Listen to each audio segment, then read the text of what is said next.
In the 1820s, a new era of moral and religious revivalism was just beginning. With it came a shift in the ideas of what was acceptable in society. Temperance, or the abstinence from the consumption of alcohol, was quickly becoming a popular idea. By the 1900s, temperance societies were common in the United States.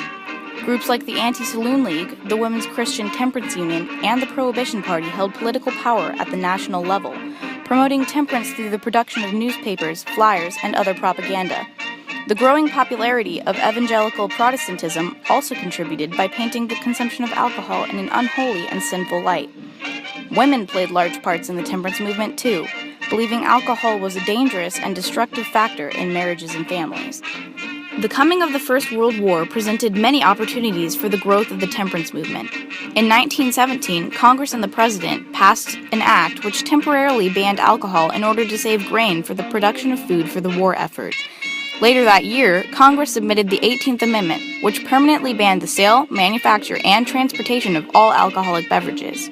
However, despite the good intentions of the legislation, the difficulty of enforcing the amendment caused many problems, such as drastic increases in crime and violence. In fact, these outcomes were so drastic that the support for the prohibition was almost non-existent by the 1930s.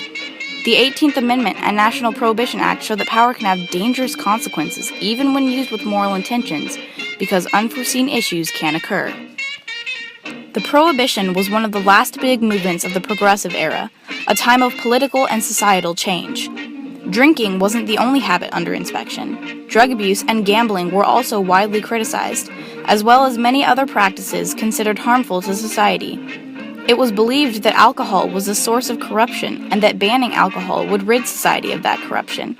It was also believed that the banning of alcohol would lower crime rates, increase productivity in factories, and increase sales in other products, resulting in a better economy. However, in many cases, the opposite occurred. Although there was an initial drop of nearly 30% in alcohol consumption and a decline in arrests for drunkenness, crime rates increased dramatically.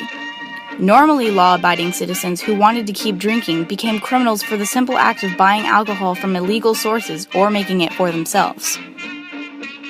Citizens weren't the only things raising the crime rates. Mobs and crime lords built multi-million-dollar businesses off the desperation of the upper-class citizens. Al Capone, an infamous mob leader, made an estimated $60 million off of bootlegging, or the illegal production and importation of alcohol. These gangs established numerous speakeasies, which were often ordinary-looking locations that hid clubs or bars where illegal alcohol was sold. In New York City alone, there were anywhere from 30,000 to 100,000 speakeasies operating by 1925. These operations were usually a very lucrative industry for the mobsters, but they could also be dangerous. Mobs would often get into wars with other mobs, resulting in incidents like the Valentine's Day Massacre of 1929. Even the consumption of alcohol itself was made more dangerous, with alcohol being redistilled from things like perfume and paint, which contained harmful and poisonous chemicals.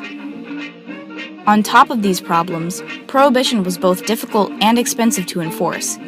Even with the passing of the National Prohibition Act, which outlined how the federal government should enforce the 18th Amendment, enforcement was unreliable and unevenly distributed.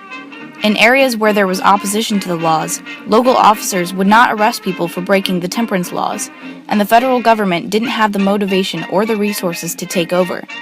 The new lack of tax money from alcohol sales, paired with the costs of enforcing the ban, stretched the government to its limit, especially when the Great Depression came around. In fact, all of the previous claims about the economic soundness of the prohibition turned out to be myth. Without the ability to sell alcohol, many grocery stores didn't have enough money to stay in business. Thousands of jobs involving producing, selling, or transporting alcohol were lost, and countless other businesses had to close without the money from alcohol sales, hurting the economy rather than helping it. The prohibition was put into place for moral and ethical reasons, even being dubbed the Noble Experiment after President Hoover called it the Great Social and Economic Experiment, noble in motive and far-reaching in purpose. However, that didn't stop it from ushering in a period of mob violence and increased criminal activity. Despite the power being used legitimately and with the support of the required 3/4 of the United States, the consequences were negative and costly. Although all the intentions were good, The 18th Amendment and National Prohibition Act had dangerous consequences that show power can have negative effects, even when used morally.